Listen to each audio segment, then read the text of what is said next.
Assalamualaikum. Perkenalkan saya Rohani Wahyuni Siregar, guru Bahasa Indonesia di SMP Negeri 3 Saifar Dolokole, Tapanuli Selatan, sekaligus mahasiswa PTG dalam jabatan kategori 1 tahun 2022 di LPTK Universitas Muslim Nusantara Al-Wasliyah. Pada kesempatan kali ini, saya akan menampilkan video hasil pre-teaching saya. Selamat menyaksikan.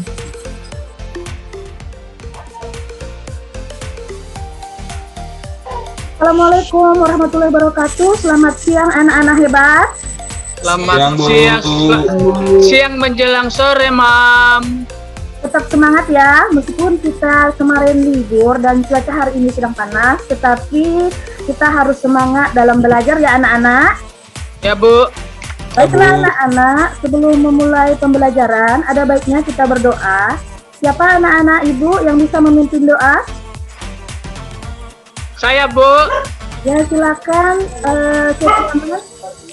Oke, teman-teman semuanya, kita berdoa sesuai dengan ajaran dan kepercayaan kita masing-masing. Berdoa dimulai.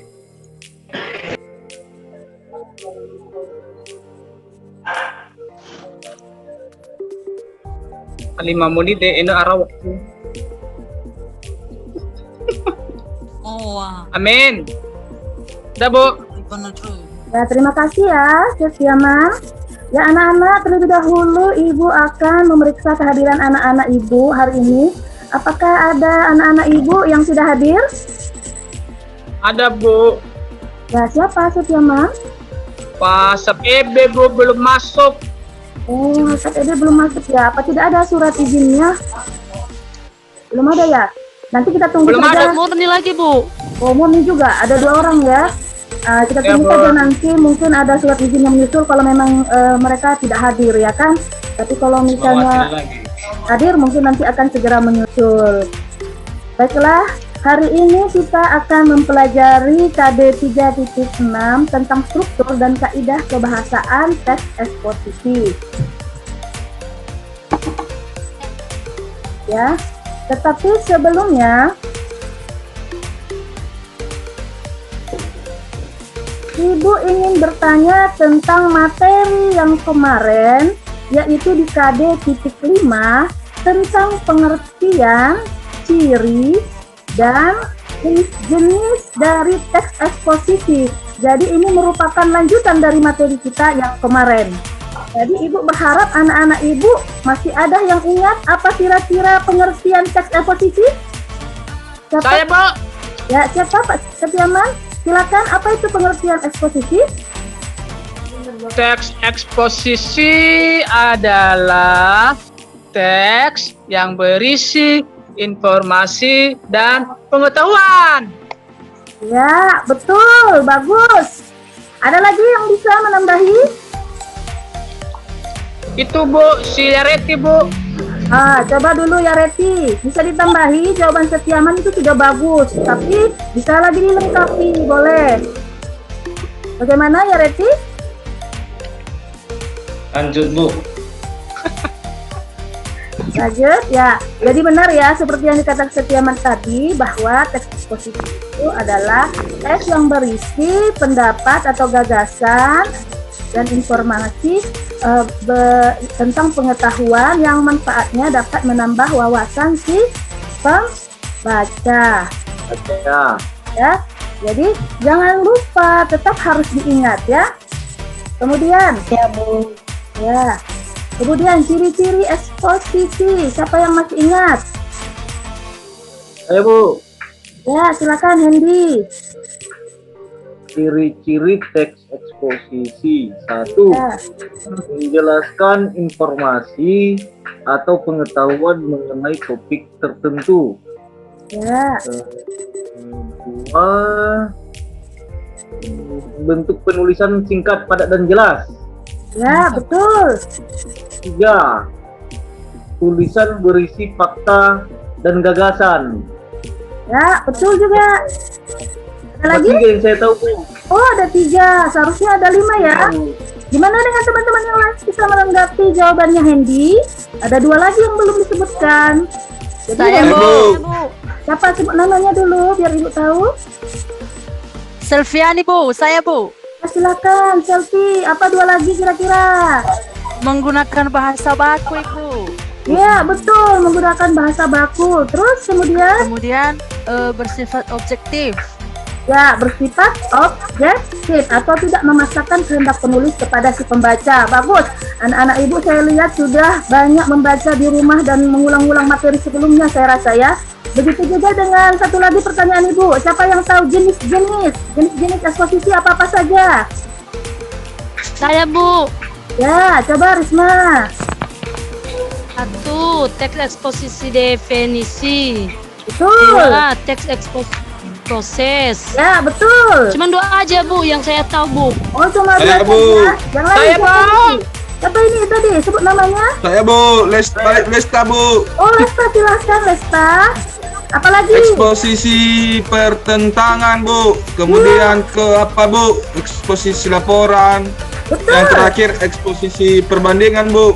Betul. Aku juga mau Eksposisi nambah, ilustrasi Bu. lagi Bu. Iya, betul sekali. Ada lagi yang masih kurang atau udah disebut semua? Saya lagi Bu. Eksposisi berita. Berita. Oh, Analisis. betul. Luar biasa ya jawaban anak-anak Ibu semua. Semoga materi-materi yang telah kita lewati kemarin itu tetap bisa diingat ya anak-anak. Ya, Ya, Bu. Bu. Bu. Ya, Madam. Kembali ke materi hari ini pada KD 3.6 ya.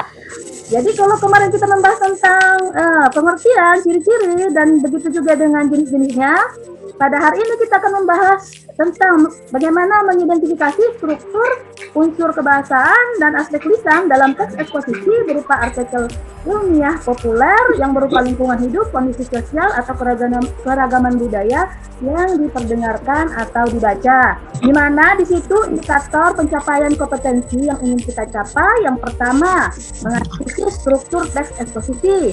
Yang kedua, menelaah kaidah kebahasaan teks eksposisi yang didengarkan atau dibaca. Kemudian, adapun tujuan pembelajaran ini yang diharapkan oleh Ibu kepada anak-anak kami sekalian, di mana melalui kegiatan pembelajaran ini metode problem based learning, peserta didik atau anak-anak ini diharapkan mampu menganalisis eksposisi dan menelaah kaidah kebahasaan teks eksposisi, kemudian menyajikan hasil analisis teks eksposisi dengan memperhatikan struktur dan kaidah kebahasaannya. Kemudian dapat menyimpulkan isi teks eksposisi tersebut yang didengar atau yang dibaca dengan tepat dengan mengembangkan sifat religius, disiplin, percaya diri, tanggung jawab, kerjasama, dan santun. Baiklah anak-anak, sebelumnya untuk kelas tentang yang dimaksud dengan struktur dan kaidah kebahasaan, Ibu akan mengajak kalian untuk menonton terlebih dahulu video pembelajaran tentang struktur dan kaidah bahasa eksposisi ini. Aku harapkan anak-anak sekalian memperhatikan dan menyimak dengan baik ya, karena nanti di sini akan kita perlihatkan bagaimana bentuk struktur, kaidah, dan juga bentuk contohnya. Jadi setelah menonton video ini, nanti kalau ada pertanyaan, ya bisa ditanyakan kepada Ibu ya. Ibu Ya, mulai Bu. ya. Ya Bu, ya Bu. Ya, Ya, Bu. silakan disimak. Ulang lagi baga-baga PowerPoint dengan Ini kita akan menelaah struktur dan kaidah teks eksposisi.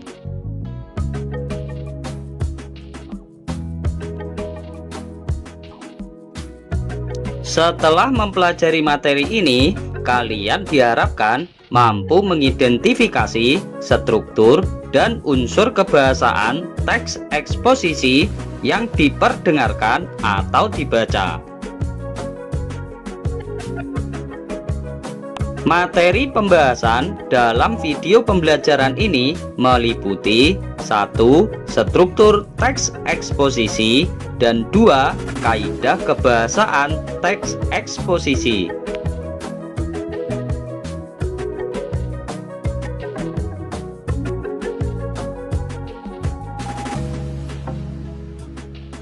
Teks eksposisi memiliki struktur dan kaidah kebahasaan tertentu.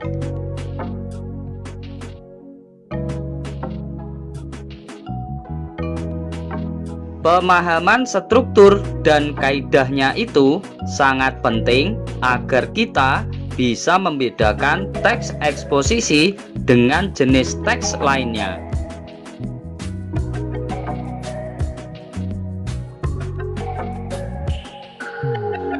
Satu, struktur teks eksposisi.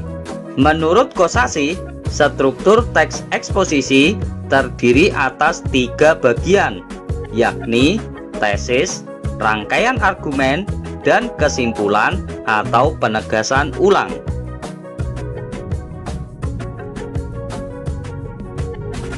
Bagian-bagian struktur teks eksposisi tersebut adalah A. Tesis, yaitu berupa pengenalan isu, masalah, ataupun pandangan penulis secara umum tentang topik yang akan dibahasnya.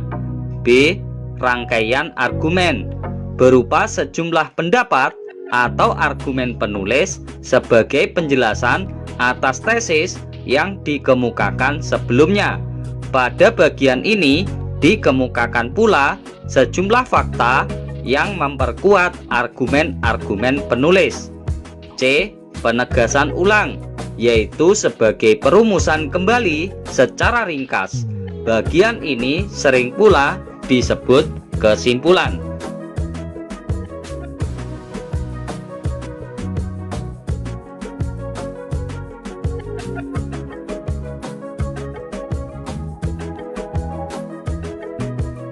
Cermati teks eksposisi berikut. Bencana hidrometeorologi dapat kita minimalisir. Bencana hidrometeorologi tidak dapat dihindari oleh masyarakat Indonesia. Dampak dari bencana ini menyebabkan kerugian sampai 30 triliun pada tahun 2017.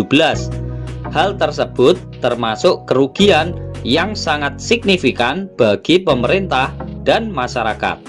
Bencana yang diakibatkan oleh parameter-parameter meteorologi seperti banjir, kekeringan, badai, dan longsor ini tidak dapat dihentikan, tetapi dampaknya dapat diminimalisir. Terdapat 2 faktor yang menyebabkan bencana hidrometeorologi terjadi, yaitu faktor alam dan faktor dari perbuatan manusia. Beberapa bencana yang diakibatkan sifat alami alam seperti kekeringan dan badai tidak dapat dicegah, tetapi dapat diwaspadai setelah terlihat gejala-gejala yang muncul. Namun, untuk bencana yang diakibatkan oleh ulah manusia seperti banjir dan longsor seharusnya dapat dihindari dengan membuang sampah pada tempatnya dan tidak menebang pohon secara ilegal.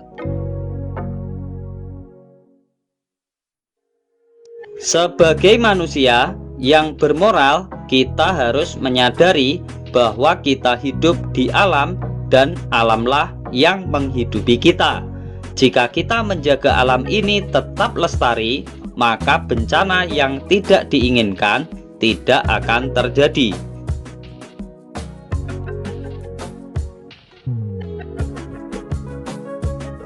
Selanjutnya, mari kita menalar struktur teks eksposisi tersebut.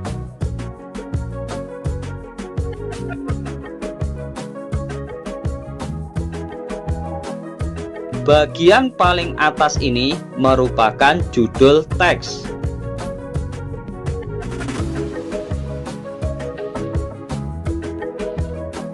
Bagian tesis dalam teks eksposisi ini terletak pada paragraf pertama dengan ide pokok bencana hidrometeorologi tidak dapat dihindari oleh masyarakat Indonesia.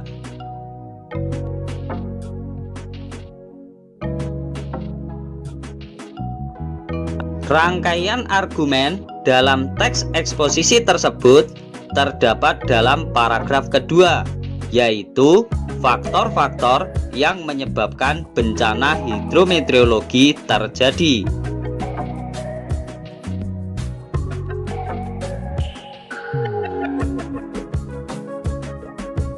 Selanjutnya, bagian kesimpulan atau penegasan ulang teks eksposisi tersebut terletak dalam paragraf terakhir yang memuat ide pokok bencana tidak akan terjadi jika kelestarian alam terjaga.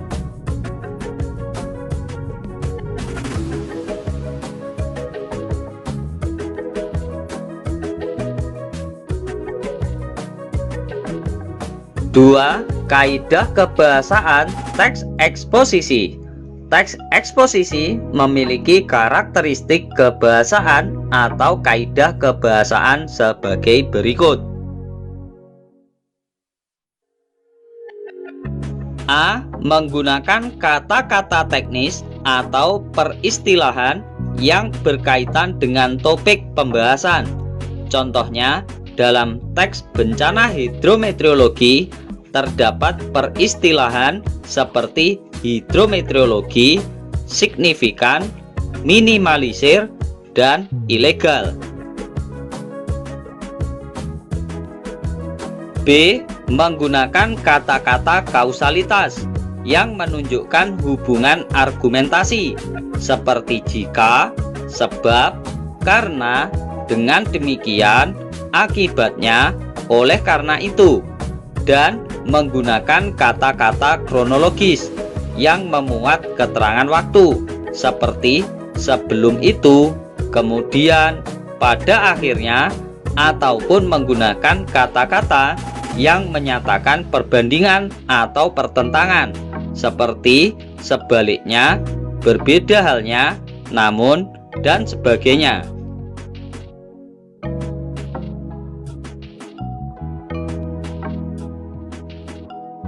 C. Menggunakan kata-kata kerja mental, yaitu kata kerja yang mengekspresikan sikap atau respon seseorang terhadap suatu tindakan atau pengalaman.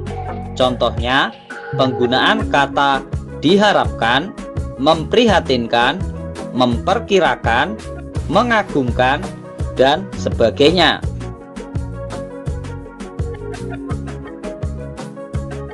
D. Menggunakan kata-kata perujukan seperti berdasarkan data, sesuai dengan pernyataan, dan sebagainya. E. Menggunakan kata-kata persuasif atau mengajak seperti sebaiknya, harusnya, diharapkan, dan menggunakan kata-kata denotatif, yaitu kata yang bermakna sebenarnya atau kata yang belum mengalami perubahan ataupun penambahan makna. Berdasarkan video pembelajaran tadi, jelas ya anak-anak, struktur tesis eksposisi itu ada 3. Yang pertama tesis, yaitu berupa pengenalan isu, masalah, ataupun pandangan penulis secara umum tentang topik yang akan dibahasnya di dalam teks eksposisi itu. Yang kedua yaitu rangkaian argumen yang berupa sejumlah pendapat atau gagasan penulis yang dikemukakan sebelumnya pada tesis, namun pada bagian ini dikemukakan lagi dengan sejumlah fakta atau data untuk memperkuat argumen atau pendapat si penulis tadi. Kemudian yang ketiga penegasan ulang, yaitu perumusan kembali secara ringkas atau bisa juga disebut sebagai penutup dan simpulan dari teks tersebut. Jadi bagian struktur ini kira-kira ada anak-anak kami sekalian yang ingin bertanya, kira-kira apakah jelas tentang apa itu tesis, apa itu rangkuman argumen, apa itu penegasan ulang? Coba dibaca. Ingin baik tampilan PowerPoint yang Ibu tayangkan. Ya, silakan Setiaman, apa yang ditanyakan, Nak? Ini di tesis ini Bu, masalah yang diangkat itu masalah yang faktual ya Bu, artinya benar-benar terjadi. Iya, betul. Jadi, ya, isu, masalah atau topik yang diangkat di dalam teks eksposisi dia haruslah topik atau masalah yang faktual tentang apa yang terjadi di dalam kehidupan sehari-hari kita. Bisa juga misalnya tentang adanya bencana lingkungan, bisa juga tentang masalah sosial, ekonomi, budaya. Pokoknya semua hal yang kira-kira bisa menambah informasi dan wawasan pengetahuan si pembaca bisa kita tuangkan ke dalam teks eksposisi ini. Setiaman, jelas nggak? Jelas Bu. Baik, ada lagi? Kalau tidak ada, kita lanjutkan ke bagian struktur. Walaupun tadi di video sudah Ibu tampilkan, tetapi mungkin ada anak-anak kami sekalian yang mungkin ya kelewatan ya, karena video itu dia akan bergerak. Kalau ini Ibu tayangkan dalam PowerPoint, di mana di situ ada kaidah kebahasaan teks eksposisi. Yang pertama, ya, aturan kebahasaannya menggunakan kata-kata teknis atau peristilahan yang berkaitan dengan topik yang akan dibahas. Seperti tadi contohnya dia membahas tentang hidrometeorologi, maka kata-kata apa, istilah-istilah apa yang berkaitan dengan kejadian bencana alam hidrometeorologi itu ada signifikan, minimalisir, ilegal, atau illegal logging ya. Penebangan hutan secara liar kan, itu yang menyebabkan tanah longsor dan lain-lain, bisa dimasukkan ke dalam peristilahan. Kemudian ada menggunakan kata-kata yang menunjukkan hubungan argumentasi, misalnya ada kata sebab, jika, karena, akibatnya, dengan demikian, oleh karena itu. Jadi dalam teks tersebut jika ada kata-kata hubungan argumentasi seperti ini, jelaslah dia termasuk aturan dari penulisan teks eksposisi. Kemudian yang ketiga bisa juga menggunakan kata-kata yang menyatakan kronologis atau keterangan waktu, di mana di situ seperti ada pada akhirnya, namun sebelum itu, kemudian sebaliknya berbeda halnya. Jadi kata-kata yang seperti itu dia termasuk dengan hubungan keterangan waktu. Kemudian yang keempat menggunakan kata kerja mental seperti diharapkan, memperkirakan, memperhatinkan, mengagumkan, menyimpulkan, menduga, dan lain-lain. Kemudian yang kelima menggunakan kata-kata rujukan. Jadi kata-kata rujukan ini biasanya digunakan untuk memperkuat ya gagasan yang disampaikan oleh si penulis di dalam rangkuman argumentasi. Misalnya berdasarkan data apa, merujuk pada pendapat ahli siapa, seperti itu ya. Kemudian yang keenam menggunakan kata-kata persuasif, yaitu kalimat-kalimat ajakan ya kepada si pembaca. Misalnya sebaiknya seperti ini, diharapkan, perlu, hendaklah, harusnya ya. Kemudian yang terakhir yang ketujuh menggunakan kata-kata denotatif, yaitu yang bermakna sebenarnya, yang belum mengalami perubahan atau penambahan makna. Kira-kira kalau kaidah kebahasaannya ini ada anak-anak kami sekalian yang ingin bertanya? Ada? Udah jelas semua? Udah Bu. Ya. Tidak Bu. Kalau tidak ada, jadi anak-anak kami sekalian, di sini Ibu akan mencoba membentuk kelompok 4 orang dalam satu kelompok berdasarkan abjad-absen yang kemarin sudah Ibu bagikan. Ya, setelah itu, setelah kalian bergabung dengan kelompok masing-masing, Ibu akan bagikan LKPD yang telah Ibu share. Jadi silakan anak-anak kami sekalian untuk diskusi dan mengerjakan untuk menganalisis struktur dan kaidah bahasa tentang teks yang ada di dalam LKPD. Jadi, kalau Ibu tampilkan di sini ada teks tentang pentingnya media komunikasi dan teknik bermedia komunikasi. Di LKPD kalian masing-masing sudah berkumpul kan di kelompoknya masing-masing? Sudah diatur posisinya? Sudah Bu. Nah, kalau sudah diatur posisinya, jadi coba dulu analisis teks ini ya. Lihat kira-kira strukturnya mana di situ yang merupakan bagian tesis, mana di situ rangkuman argumen, mana di situ penegasan ulang. Coba didiskusikan dengan teman satu kelompoknya. Begitu juga dengan kaidah kebahasaan teks eksposisi. Kira-kira kaidah kebahasaan yang sudah kita bahas tadi, apakah memang ada di teks yang ada di LKPD yang sudah Ibu bagikan. Nah, silakan berdiskusi. Ya Bu. Ya Bu. Ya, Ibu minta anak-anak kami sekalian semuanya turut berserta aktif di dalam kelompoknya ya.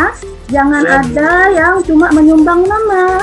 Ya, harus sama-sama meluangkan isi pikirannya bagaimana tadi setelah menerima pembelajaran dari Ibu tentang struktur itu, bagaimana kira-kira apakah kalian temukan di teks yang sudah Ibu bagikan ini. Jadi jangan ada yang diam, semuanya patut untuk memberikan partisipasi kepada teman satu kelompoknya ya. Ya Bu. Oke, saya rasa apa sudah siap anak-anak Ibu?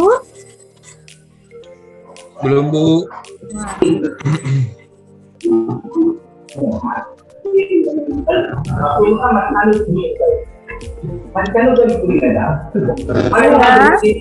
Kalau ada kesulitan, boleh ditanyakan.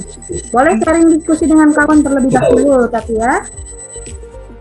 Kalau ada kelompok yang selesai, boleh ditunjuk tangannya ya. Disebutkan nama kelompoknya, siapa yang sudah selesai. Kelompok A kayaknya sudah siap, Bu. Ya, Reti, kelompok silakan A. dibacakan ya, Reti. Siapa ketua kelompok A ini? Siapa ketua Ya, kelompok Reti. A? Bu Risma. Ya, Reti. Ya, Reti. Jangan saling menuduh ya. Sesama kelompok harus tetap kompak ya. Karena kalian merupakan satu tim. Tidak ada huruf ya. Harus tetap semangat. Semuanya harus berani dan percaya diri. Semuanya bisa. Ya, tinggal cuma ini kan mempresentasikan kan. Hasilnya kan dari pemikiran kawan-kawan semua kan. Anak-anak tinggal mempresentasikannya ke depan kelas saja. Ya kan? Ya, Bu, ketua kelompok kami Hendy, Bu. Ya, Hendy. Selesai. Kami dari kelompok kamu yang menyampaikan hasil diskusi kami. Ya, sebentar. Hasil diskusinya bisa di-sharing. Coba ya,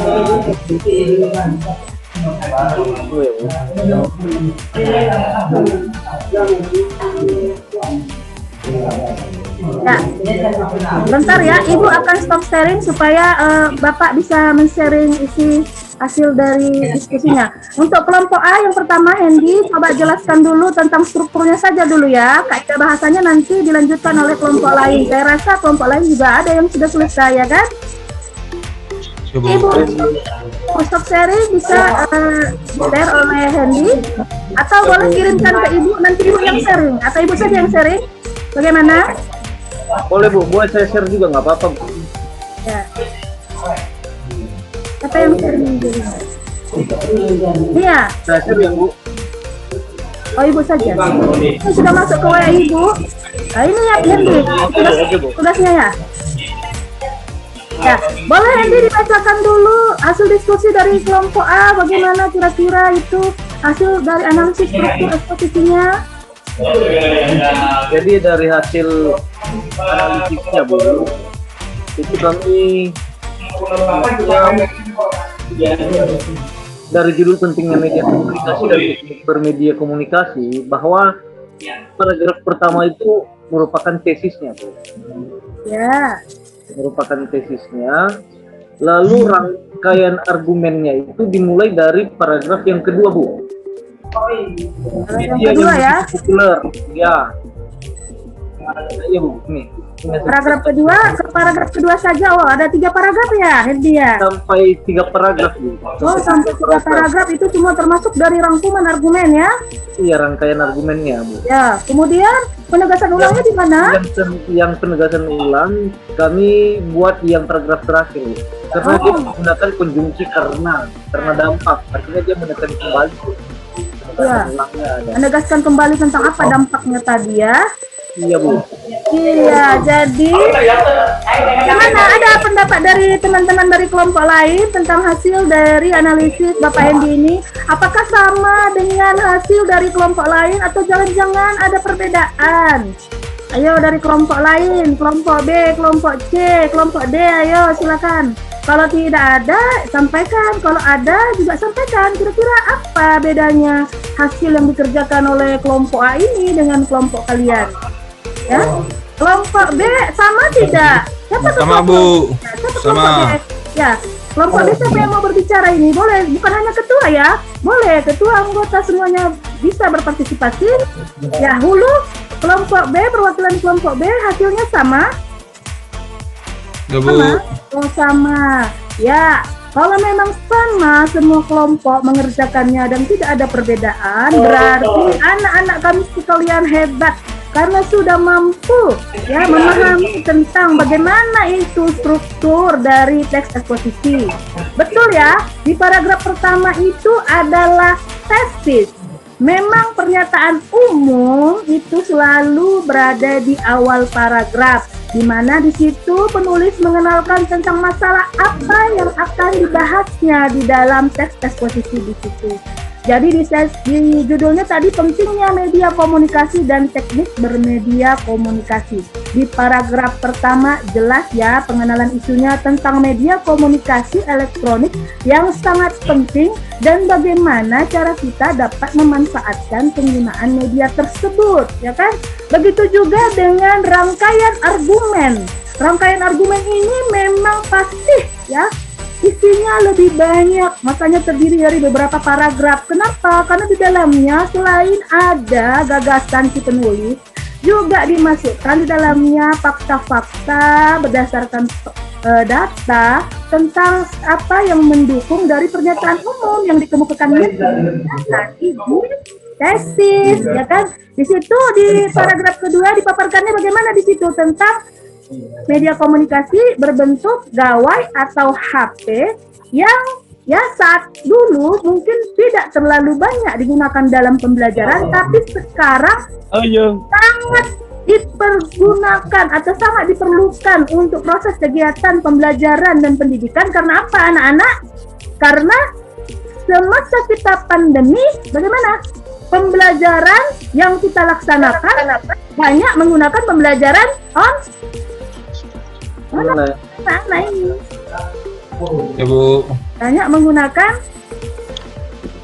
media pembelajaran online. Online, Bu. Iya, Online, Bu, online. iya, banyak menggunakan online.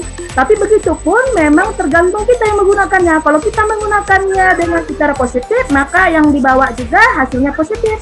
Dan jika kita menggunakan media ini, apalagi HP ya, dengan hal-hal yang negatif bisa jadi justru negatif yang datang kepada kita. Jelas ya, di situ terlihat banyak pendapat terdapat. Kemudian di penegasan ulang. Penegasan ulang di situ disampaikan kesimpulan tentang dampak penggunaan media komunikasi elektronik.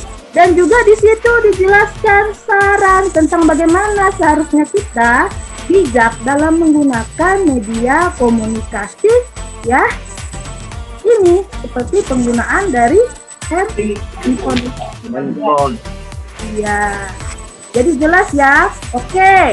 Kalau Yes, Bu. ada lagi pertanyaan tentang struktur ini, bagaimana dengan kaidah kebahasaannya? Ayo. Kami, Bu, kelompok B, Bu. Oh, silakan. Lestari, Bu, silakan. Boleh disampaikan dari kelompok B. Itu, Bu, saya sudah kirim tadi, Bu. Itu di jawaban kami, Bu, di yang sudah saya kirim sama Ibu. Ya, yang sudah ditampilkan ini, Bu. Terima kasih ya sudah sampai sudah tampil. Boleh dibacakan? Ya, Bu, di analisis kaidah kebahasaan, Bu, tadi kami di kelompok sudah membahas dari apa yang sudah ditampilkan tadi. Yang pertama penggunaan kata teknis, Bu. Di sana kata-kata teknis yang kami dapatkan itu ada kata gawai, Bu. Kemudian media komunikasi, Bu, olahraga jempol, mengakses, paket data, pulsa, media sosial, hoax, dan UITE, artinya undang-undang elektronik, Bu. Ya, betul. Kemudian di konjungsi, Bu, konjungsi kausalitas yang kami dapatkan tadi adanya sebab akibat penggunaan media komunikasi berupa gawai. Di sini ada tadi penggunaan kata namun, jika, akibat, karena, dan oleh karena itu, Bu. Itu yang kami dapatkan. Betul.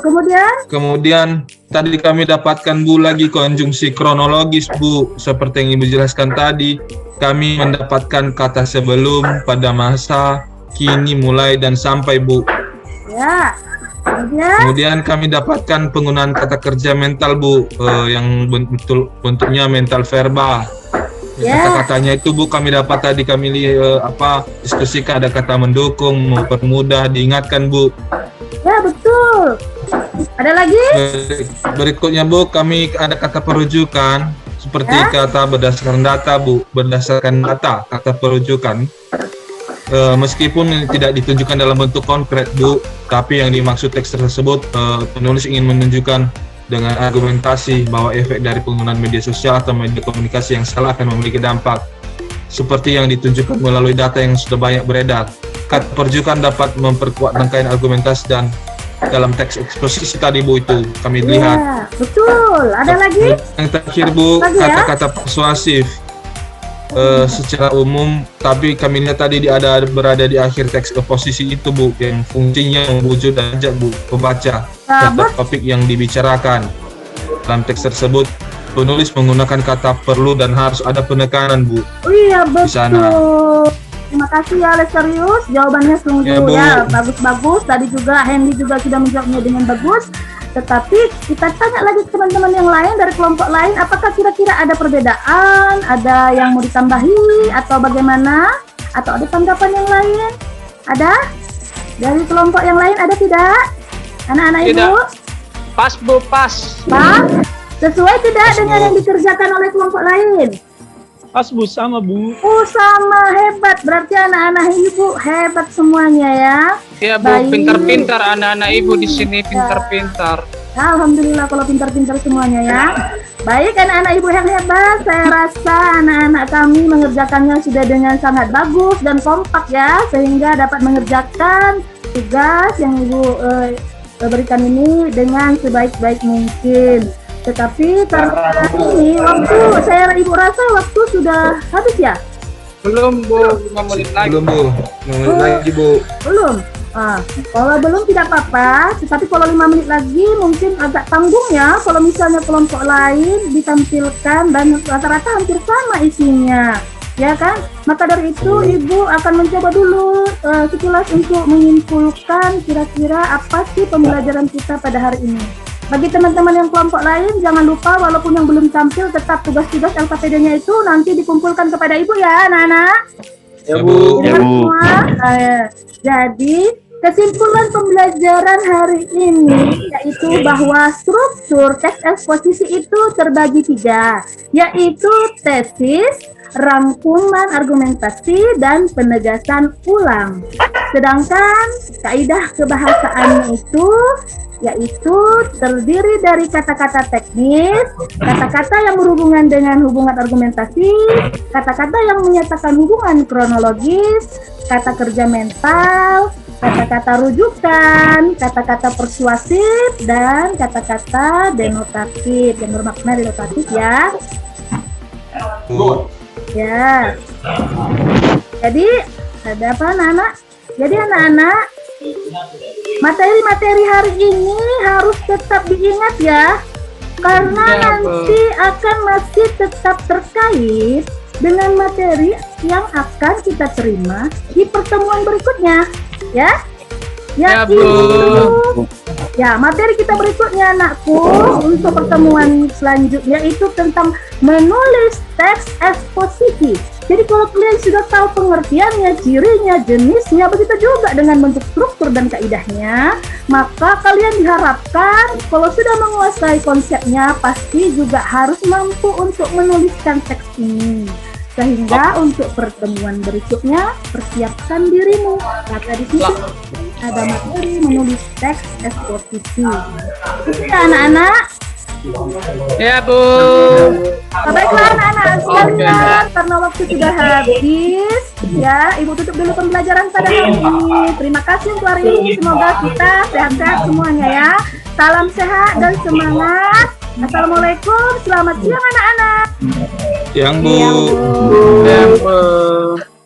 Stop record.